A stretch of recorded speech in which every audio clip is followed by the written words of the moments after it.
What I'm about to tell you happened 4 years ago. I've never fully been able to explain it, and the more I think about it, the less I want to. It started with a cabin. My girlfriend Anna had been craving an escape. Nothing complicated, just disappearing. A few days of silence, trees, and no obligations.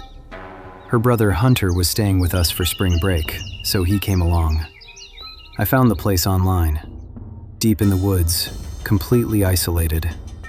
And cheaper than it had any right to be. I noticed that. For just a second, then I let it go. We arrived Friday evening. As we pulled up, I realized you couldn't even see the road from the front porch. The cabin was swallowed by the trees. At the time, I thought that was perfect. But there was something else. Near the cabin, an outbuilding.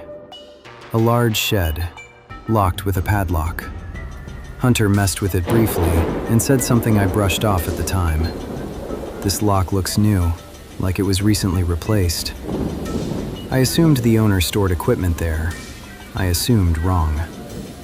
The first night was normal. Dinner, drinks on the porch, early bedtime. The rain came in quietly. The woods filled up with the sound of insects and frogs. It was almost calming. Almost. Just before I fell asleep, I heard something moving outside. Heavy, deliberate. I told myself it was a deer. Then I fell asleep. Thump. I was wide awake instantly. I lay completely still, staring at the ceiling, telling myself I'd imagined it. Then, thump. Same sound, same spot.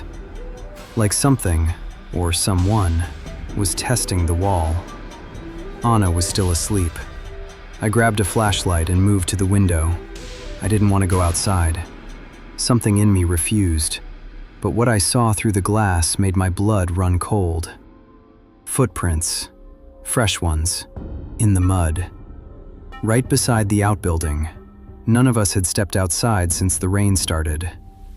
They didn't look like animal tracks. I locked every door, every window, and I went back to bed, though I didn't sleep. A few hours later, it happened again, but this time, knock, knock, knock, on the front door.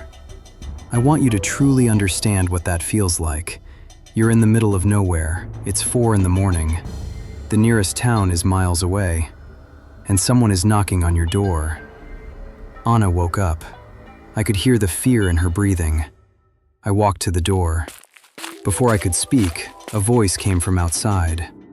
Calm, controlled. Forest Ranger, there's been an incident in the area.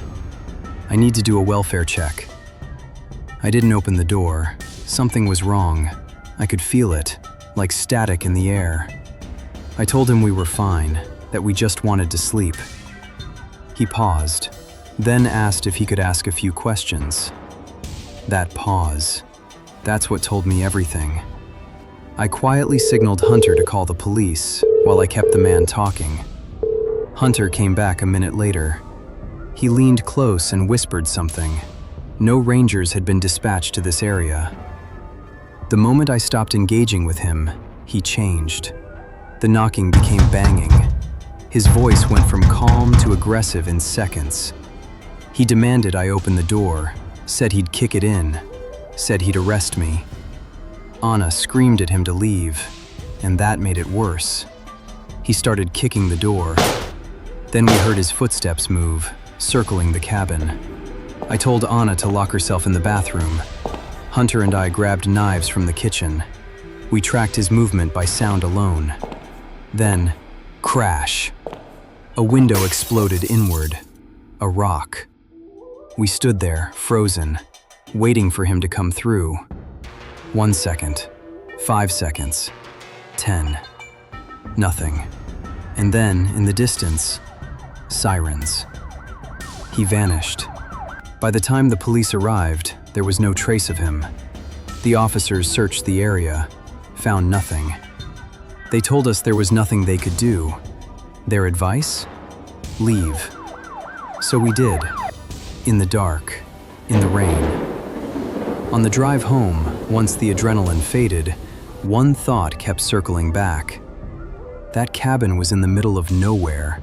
No signs, no visibility from the road. For someone to know we were there, they had to have been watching. The cheap price, the new padlock, the timing. It didn't feel random, it felt planned. And what did he want? I still don't know, and honestly, I think that's the part that scares me most. If this story kept you up at night, you're not alone. Drop a comment below with your scariest real experience. And if you want more stories like this, you know what to do.